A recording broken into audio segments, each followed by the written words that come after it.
Le stade Metropolitano de Madrid était en feu ce soir-là, pas littéralement, heureusement, mais bien au sens figuré. C'était l'affrontement tant attendu, l'Atlético Madrid accueillait le Real Madrid pour un huitième de finale retour sous haute tension. Les supporters des Colchoneros étaient prêts à rugir, tandis que les Madridistas espéraient un coup de maître de leur équipe. Dès le coup d'envoi, on sentit que l'Atlético voulait mettre la pression sur ses voisins turbulents. Pas le temps de s'échauffer, de dire bonjour, ni même de vérifier si ses lacets étaient bien faits. 29 secondes après le coup de sifflet, Conor Gallagher profita d'un cafouillage défensif du Real pour envoyer une frappe qui fit danser Courtois, mais pas dans le bon sens, 1-0 pour l'Atlético. Le Metropolitano explosa tandis que les supporters du Real se regardaient en mode « c'est une blague ». Mais attention, ne jamais enterrer le Real trop vite. Piqué dans son orgueil, Vinicius Junior décida qu'il était temps de mettre les choses au clair. Après quelques dribbles qui envoyèrent Jiménez dans une autre dimension, il obtint un penalty. L'occasion était parfaite pour calmer tout le stade. Le Brésilien s'élança avec confiance, et rata complètement sa frappe. Le ballon atterrit quelque part entre Madrid et Barcelone, et Oblak ne put s'empêcher de sourire. Le match continua dans une ambiance électrique.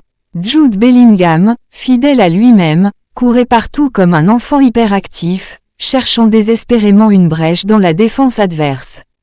En face, Antoine Griezmann faisait le malin avec ses petites passes millimétrées pour Morata, qui tentait de prouver qu'il savait cadrer un tir, spoiler, pas toujours avec succès. Mi-temps. Dans les vestiaires, Ancelotti, avec son calme légendaire, aurait dit « si on marque pas, on gagne pas ». Pendant ce temps, Diego Simeone, lui, criait tellement fort que même les pigeons perchés sur le toit du stade s'envolèrent. La deuxième période reprit et le Real Madrid appuya sur l'accélérateur.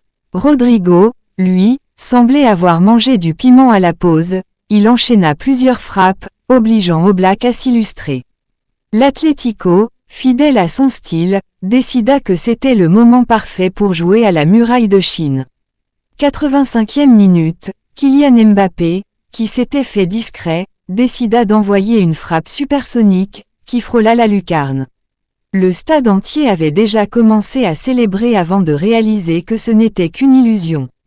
Direction la prolongation. La tension montait, et les joueurs commençaient à tirer la langue. Modric, 38 ans, courait pourtant toujours avec l'énergie d'un ado. À la 110e minute, il lança Bellingham, qui envoya une frappe bien placée, mais Oblak sortit encore une parade venue d'un autre monde.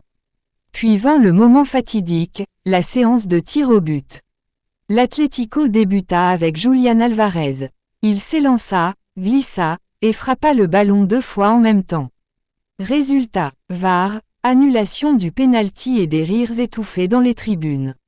Marcos Llorente, lui, prit son élan, et fracassa la barre transversale. Le Real n'en demandait pas tant. De son côté, Lucas Vázquez rata aussi son tir, histoire de maintenir un peu de suspense.